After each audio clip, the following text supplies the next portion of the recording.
Ahoy.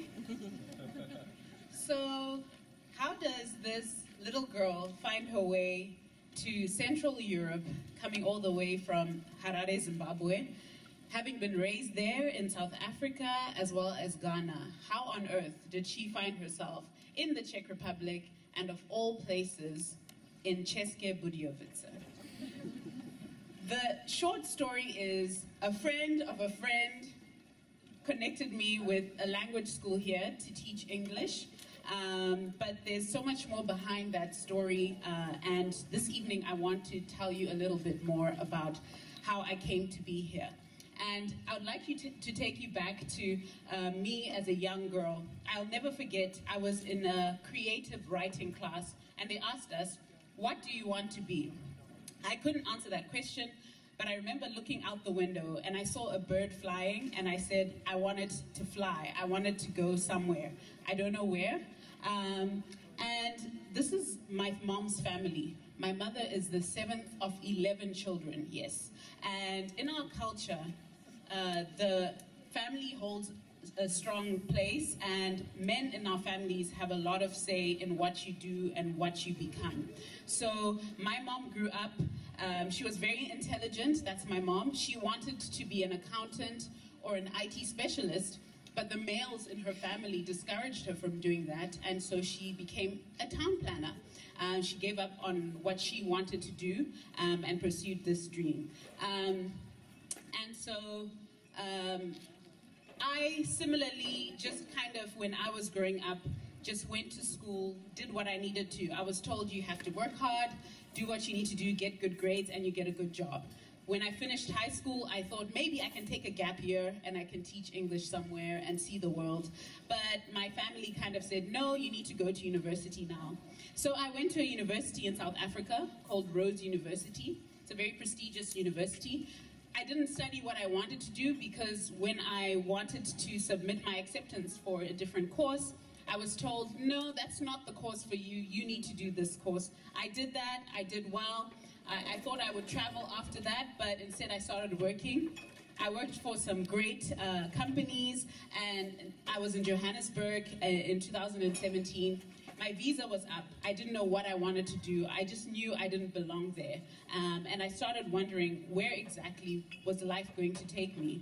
So I took some time out and spent time with some of my friends. These are 2 of them. And they just told me, you know, Rumbi, it's time that you start living the life that you want. You've been doing everything that everyone else wants you to do. It's time for you to do what you need to do. So after some self-reflection and thinking and talking to a lot of friends, I decided that I would apply to NYU in New York City. I had been to New York. I fell in love with the city. I got accepted for a master's course. I thought this was it because my parents would be happy. I was doing something that they would be happy for me to do. But alas, I couldn't figure out how exactly I would get the funding I needed to go there. So I moved back home to Zimbabwe. And anyone who knows the socio-political climate there and the economic climate there, it's very difficult. And I was very frustrated being home. But more than just what was happening around, being home was really difficult for me because our culture is very patriarchal, and it's very much about you listening to what everyone else says. I was fortunate to go on a trip with some great friends, and they reminded me of the dreams I had, which as a 10-year-old girl, I wanted to see the world, and I just wanted to take on life as much as possible. And when I got back home, I was faced with many questions. So, what are you doing? In our country, it's a very classist country. But I was reminded by a quote by Nairo Ahid, which said, where you are is not who you are. So I wasn't married. No, I've never been married. It was a photo shoot for a friend.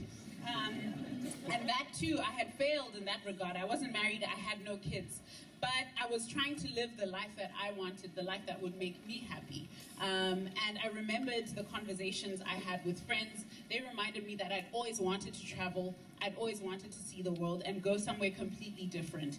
And I decided to pursue that, and the opportunity arose for me to come here. And I was able to make the little girl in me proud. It took 20 years for me to decide and finally say I'm going to live the life I want, but I'm very grateful that I did do that.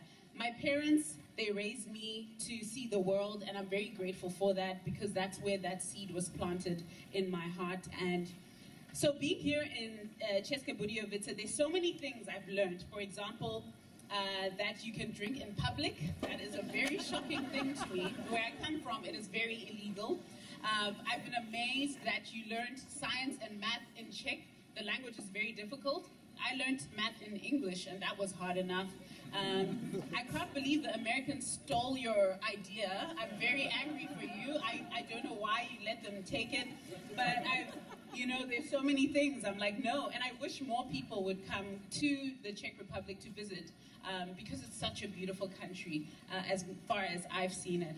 And I also love how family-oriented you are. I've been amazed at how hands-on fathers are with their children, and just how the active lives you lead, and just the love for nature. That's really been inspiring for me to see. So thank you for that.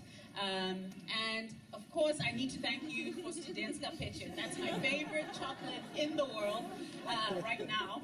I also love kolaček. I also love bramborak, some of my favorites. But more than just what you've given me, I think you've allowed me to live or start living the life I have always wanted to live, just to breathe a little bit and do what I want. This is a quote from George Bernard Shaw, and as much as my life didn't follow the path I thought it would from the beginning, it reminded me that all that I've been through has created me into the person I am today, and into the person that I'm proud to be today, and I can never take that for granted. So thank you so much, Czech Republic. Thank you so much, České Budějovice. Děkuju, majta basa.